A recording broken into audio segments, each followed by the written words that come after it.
ए शुणुच आज ना पागटा भारी बढ़िया लगुच। बादल गुड़ा जमी काल को छुई जाउछंती। आपार्टमेंट 5 महला झरकार आकाश को उपभोग करी जेमती कुरुली उठुला अंजलि। ओह कि कला घुमर मेघमाल आ संगे वर्षा और बादल ए रोमांटिक भाव निजक मुक्त कर पारुनथला से। पुणी गछ आडुआल छुक छुक कर आगे जाउथिबा रेलगाड़ी दृश्य। रेलगाड़ी धाउथिबा डब्बा गुड़ी को तरबर हो गणी पकाइबा पिला बेलू तार गोटे भारी प्रिय काम।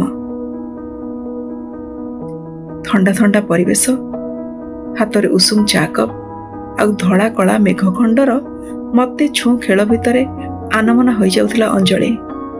आह याकू ही तो कहती ना प्रकृतिर जादूकरी। तेबे या भितर भी से किछि अभाव अनुभव करुला। एमिति परिवेश रे से आउ टिके उष्मता चाहुतिला। हाँ, अनुष्का सह एकात्म हो जिबार उष्मता। हेले ता कथा तांको कान रे पसिले सिना। ए प्रकृति प्रेम ए सब क्षेत्र रे अनुज गोटे बड़ व्यतिक्रम बोली तार मन हुए। बेले बेले अंजलि भावे एमिति गोटे अण रोमांटिक मनीष बाहाउतिले काहेकि। सबु बेले गोटे काम को धरी बसिथिबे। ऑफिस जाई थांतु कि घरे ऑफिस काम करू थांतु से लैपटॉप रे मुंह को माडी बसिथिबे। खाली मझिरे मझिरे कॉफी बराद करुथिबे, नहले किछि कथा कहले सुखिला हुंटे मारुथिबे। आज ऑफिस रु टिके शीघ्र पळे आछंती सिना से लैपटॉप रे बसिछंती। अनुज को लैपटॉप आ मोबाइल अनेक समय सौतुणी परी लागंती अंजलि को। एमिति देखी देखी अंजलि भी अभ्यस्त हो गलानी। छाड़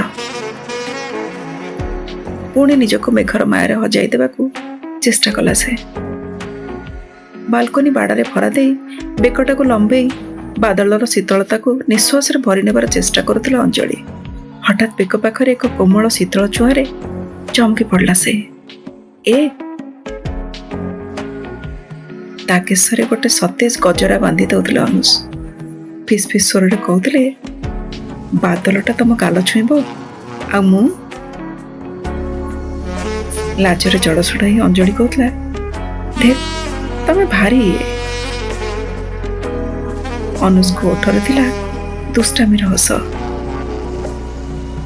मेघटा आहरी अंधार करी जेमती खोड़ाई देउथला दुई पृथ्वी को।